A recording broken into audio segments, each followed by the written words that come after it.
Next topic है आपका retinoblastoma. It is very very important. ये भी जो है ना बहुत इंपॉर्टेंट यूक्यू है आपके रेटिना से। रेटिनोब्लास्टोमा जो है वो मेनली किस में होता है, बच्चों में होता है।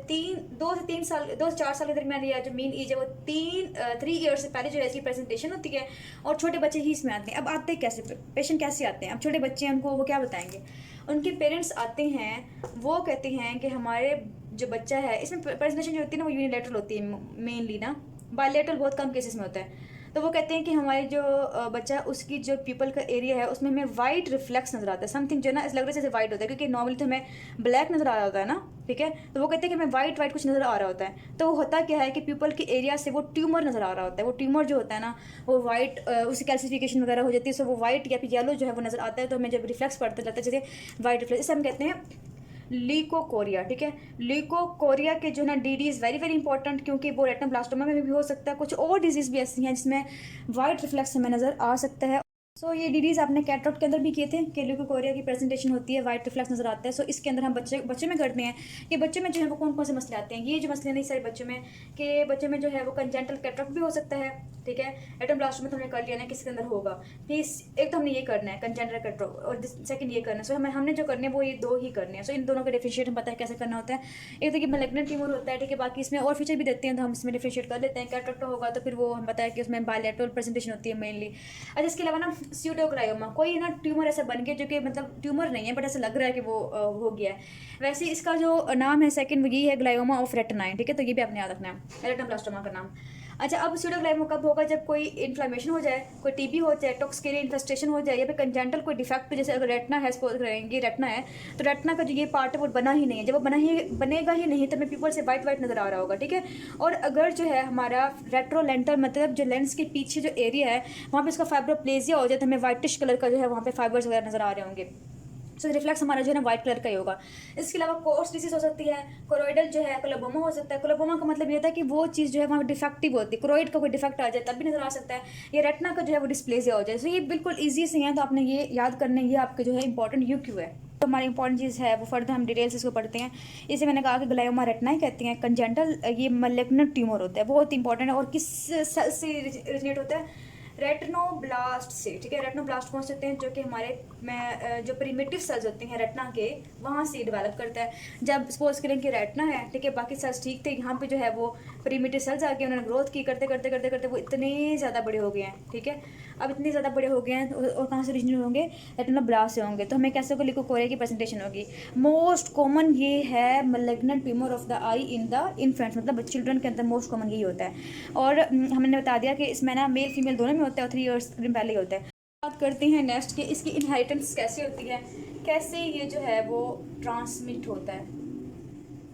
अच्छा, अब इसकी ट्रांसमिशन जो होती है वो एक हेरिटेबल भी हो सकती है, ठीक है। और सेकंड हमने कहा कि नॉन हेरिटेबल भी हो सकती है। अच्छा, नॉन हेरिटेबल जो होगी वो क्या होगा कि सोमैटिक म्यूटेशन आएगी, स्पॉन्टेनियस जो है सोमैटिक म्यूटेशन होगी इसके अंदर। और इसमें जो म्यूटेशन होगी वो हमारी होगी कौन सी, ऑटोसोमल। इसमें सोमैटिक होगा, इसमें जो होता है ना वो ऑटोसोमल डोमिनेंट पैटर्न की फॉर्म में जो है वो जाती है। अब इसमें ना कौन सी म्यूटेशन आती है इसके अंदर, 13 क्रोमोसोम में आ सकती है, या फिर 21 जो क्रोमोसोम है उसकी ट्राइसोमी हो सकती है। सो अगर हम बात करें कि जो ऑटोसोमल डोमिनेंट पैटर्न होता है, इसमें क्या होता है कि ये फैमिली हिस्ट्री इसकी पॉजिटिव होती है। और मेनली कौन से सेल्स म्यूटेशन आती है, कौन से जीन में, आरबी जीन के अंदर। पहले हमने पढ़ा है कि आरबी जीन जो होती है रेटिनोब्लास्टोमा के सेल्स होती हैं, इसमें जो है जीन में म्यूटेशन आती है और इसकी बाकी मैनिफेस्टेशन भी होती हैं ऑर्गन्स में। इसके साथ जो सेकेंडरी बाकी मैग्नेंसी भी हो सकती है। और ये कितने परसेंटेज होती है, ये तकरीबन 40% जो है वो ये होती है, और जो 60% है वो ये होती है। मतलब मोस्ट कॉमन नॉन इनहेरिटेबल ही है, लेकिन 40% जो है वो फैमिली हिस्ट्री वाली भी होती है। So non heritable most common होगी, सोमैटिक म्यूटेशन होती है इसके अंदर। आरबी जीन की म्यूटेशन होगी लेकिन वो सिर्फ और सिर्फ आई के अंदर होगी, बाकी सेकेंडरी जो है ना उसका वो नहीं होगा।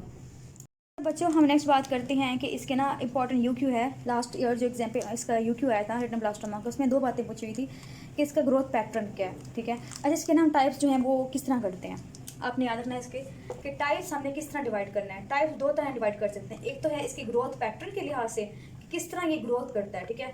और सेकेंड जो है इसकी हम हिस्टोलॉजी की बेस पे हम इसको जो है डिफ्रेंशिएट कर रहे होते हैं, ठीक है।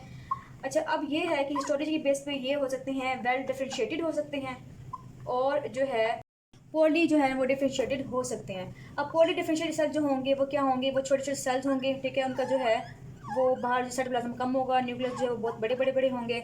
सो इस तरह साथ नेक्रोटिक सेल्स वगैरह भी हो सकते हैं। लेकिन जो ज़्यादा है ना वो वेल डिफरेंशिएटेड वाला होता है। इसमें क्या होता है कि इसमें कुछ स्पेशल फीचर होते हैं। वेल डिफरेंशिएटेड होंगे लेकिन किस तरह ग्रोथ करेंगे, उनकी ग्रोथ जो है वो दो तरह की होगी। ये आपकी जोगी में लिखा हुआ है, आपने वहीं से ही पैथोलॉजी के टॉपिक से करना है। वहाँ पे क्या होती हैं, ये रोजिड्स की फॉर्म में हो सकते हैं और ये फ्लोरिड्स की फॉर्म में हो सकते हैं। इनको हम बाद में पढ़ते हैं। रोजिड्स और फ्लोरिड्स क्या होती हैं, जो कि हम हिस्टोलॉजी की बेस पे वेल डिफरेंशिएटेड की फॉर्म में हम इसको डिफरेंशिएट कर देते हैं। पहले हम करते हैं ग्रोथ पैटर्न क्या होता है। ग्रोथ पैटर्न जो है इसका दो तरह का हो सकता है। कौन कौन सा होता है? एक होता है आपने करना है ग्लाइओमा एक्सोफाइटम या ग्लाइओमा एंडोफाइटम। ठीक है, ग्लाइओमा तो इसको ट्यूमर का कहते हैं ना, इसको कहते हैं एक्सोफाइटम कहते हैं, और ग्लाइओमा एंडोफाइटम। ये दोनों नाम बहुत इंपॉर्टेंट है, ये भी हमें जो भी सही करना है। इसमें क्या होता है कि एक्सोफाइटम में क्या होता है कि जो ट्यूमर होता है, सपोज करें कि ये रेटना है, ठीक है, ये हमारी स्क्लेरा आ रही है, ठीक है, पूरी जो कवर कर रही, फिर हमारी जो है ना रेटना लेयर्स आती है। अब रेटना में क्या होता है, क्योंकि ये रेटना के सपोज यहाँ पे सेल्स जो है वो ख़राब हो गए हैं, ठीक है, यहाँ पे जो है वो प्रिमिटिव सेल्स आ गए हैं, रेटिनोब्लास्टिक सेल्स, न्यूरोएक्टोडर्मल सेल्स आ गए हैं। अब सॉरी जो है प्रिमिटिव सेल्स आ गए हैं। अब इन्होंने ना ग्रोथ करनी, इन्होंने प्रोलिफरेशन करनी है, तो क्या होगा अगर ये प्रोलिफरेशन इस तरह करें, पीछे की तरफ से करें, तो क्या होगा, रेटना जो है वो डिटैच हो जाएगी वहाँ से क्रोइड से, और यहाँ पे जो है बड़ा सा ट्यूमर बन जाएगा। सही है, इसे हम कहते हैं कि ये ग्रोथ कर रही है एक्सोफाइटम। ये पूरी है, ये बाहर है, ठीक है, और ये अंदर है ऐसे, तो ये हमारी एक्सोफाइटम हो गई है।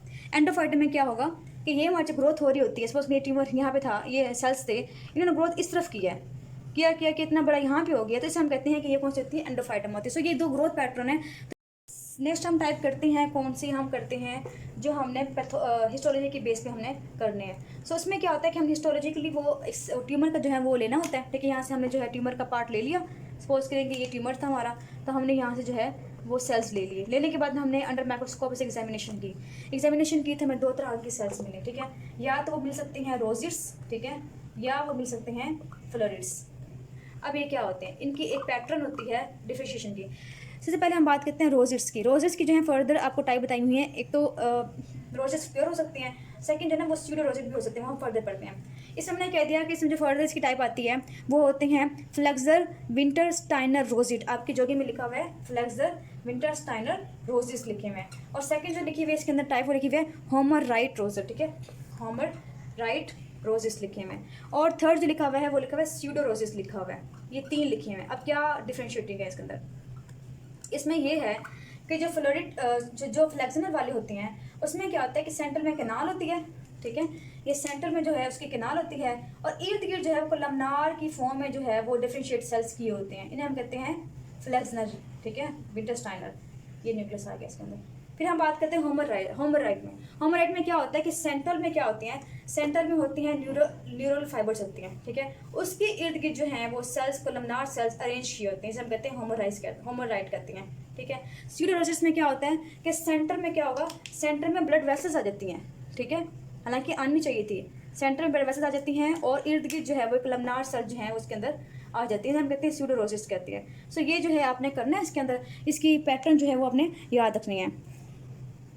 नेक्स्ट हम बात करते हैं फ्लोरिड्स की। तो फ्लोरिड्स क्या होते हैं कि फ्लोरिड्स में जैसे एक बुकी होता है, सेम इस तरह से फ्लावर शेप की बन जाती हैं। फ्लोरिड्स से अलग ना कि फ्लावर शेप की होती है, ये हाईली स्पेसिफिक होते हैं रेटिनोब्लास्टोमा के लिए। मतलब अगर हमें हिस्टोलॉजी में ये पैटर्न मिल जाता है तो हम कंफर्म हो जाते हैं कि जनाब ये हमारा रेटिनोब्लास्टोमा ही है। इसमें क्या होते हैं कि सेल्स कैसे रह जाती है, इसमें एक तो नेक्रोसिस मिलती है हमें हर जगह से, ठीक है, सेल्स डाई कर रही होती हैं, साथ हमें फ्लावर पैटर्न मिल रहा होता है इस तरह से, ठीक है। तो ये आपने करना है इसके अंदर। और इसके अलावा जो है ना इस पूरे इन सब के साथ ना नेक्रोसिस, इन सब पैटर्न के साथ नेक्रोसिस मिल सकती है, साथ हमें कैल्सिफिकेशन मिल सकती है। Calcification is very very important. आप जब एक्सरे करवाते हैं ना तो उसमें ना कैल्सिफिकेशन नज़र आती है बाकायदा। सो इसलिए हमारा जो है ना एक्सरे वेरी इंपॉर्टेंट होता है इसके अंदर।